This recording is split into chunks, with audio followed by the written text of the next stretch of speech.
नमस्कार मित्रांनो, अजय यूट्यूब चॅनलमध्ये आपल्या सर्वांचे मनपूर्वक स्वागत आहे। आज आपण आलो आहे रत्नागिरी येथील जय विनायक टेम्पलमध्ये। खूपच सुंदर आणि भव्य असं मंदिर आहे आणि इतकं निसर्गरम्य वातावरण इथे आहे। फ्रेश हवा, ग्रीनरी जिकडे तिकडे, गार्डन, खूप सुंदर फुलं आणि एकदम चांगल्या क्वालिटीची तुळस हे असं यांनी स्वस्तिक केलेलं आहे। मी दाखवण्याचा प्रयत्न करते। खूपच सुंदर ग्रीनरीचं स्वस्तिक तयार केलेलं आहे।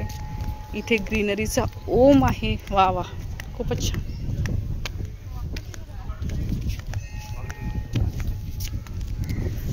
ग्रीनरीचा ओम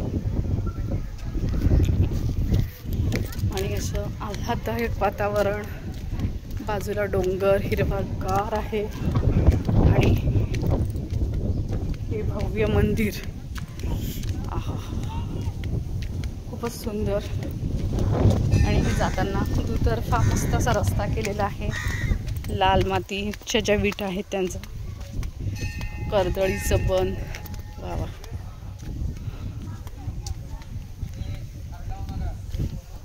तलाव। सहसा कोकणातील सर्व मंदिरामध्ये तलाव असतोच। हे असं प्राचीन असं कोकणात तलाव। मार्ग जय विनायक मंदिर अवश्य भेट द्या, खूपच सुंदर आहे। आणि त्याची एंट्री ॲक्च्युली माझी मिस झाली, पण ती सुद्धा खूप सुंदर आहे। मी आता जाताना तुम्हाला तो थोडासा दाखवण्याचा प्रयत्न करते।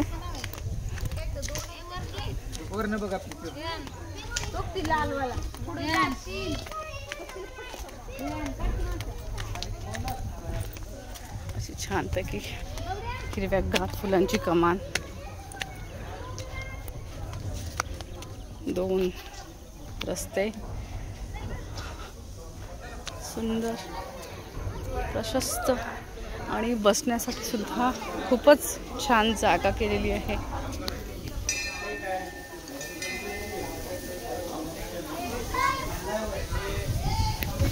दीप ज्योती, दीपमाला आणि हे बघा भव्य असं मंदिर।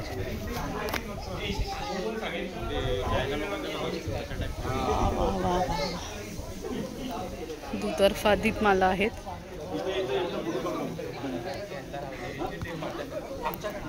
एंट्रन्स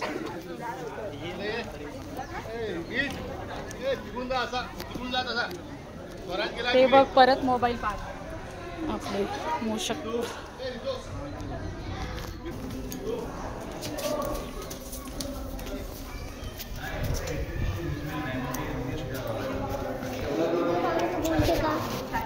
खूप सुंदर मंदिर।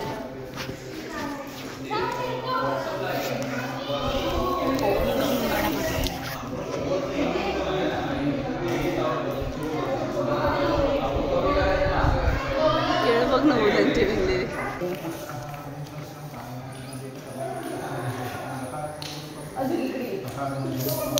वक्रतुंड महाकाय सूर्यकोटि समप्रभ निर्विघ्नं कुरु मे देव सर्वकार्येषु सर्वदा। जय विनायक मंदिर। प्रदक्षिणा मारूया आता। प्रदक्षिणा मारताना इथे सुंदर हनुमानजीची मूर्ती।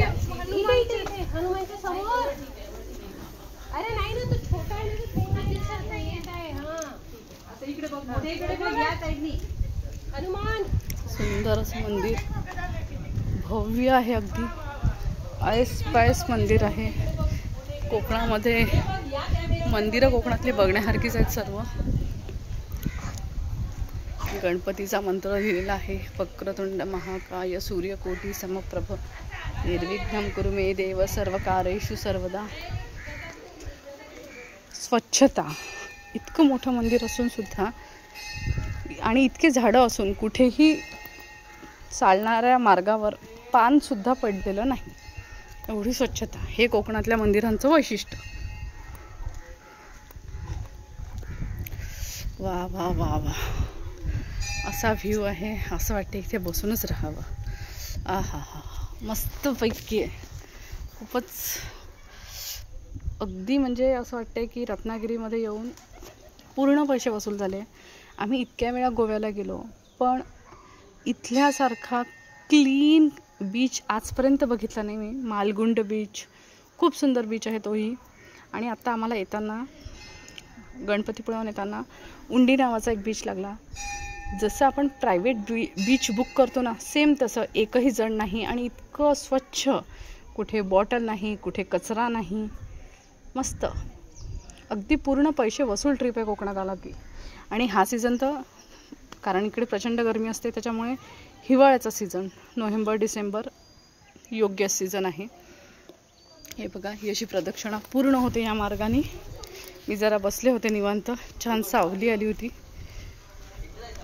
आणि एंट्रन्स जसं मी तुम्हाला म्हणाले, मी तुम्हाला जाताना एंट्रन्स दाखवते. आणि इथलं तुळस खूपच सुंदर. आणि एक जी कृष्ण तुळस आहे त्याचं मी एक पान तोडून खाल्लेलं. वा, खूपच छान. म्हणजे अगदी त्याला असं काहीच हायब्रिड नाही, एकदम ओरिजिनल पॉवरफुल. अस्सल म्हणतात ना, खोकल्यावर उपाय म्हणून तुळस खातात, तशी तुळस. काय व्ह्यूज आहे, खूपच सुंदर, खूप सुंदर.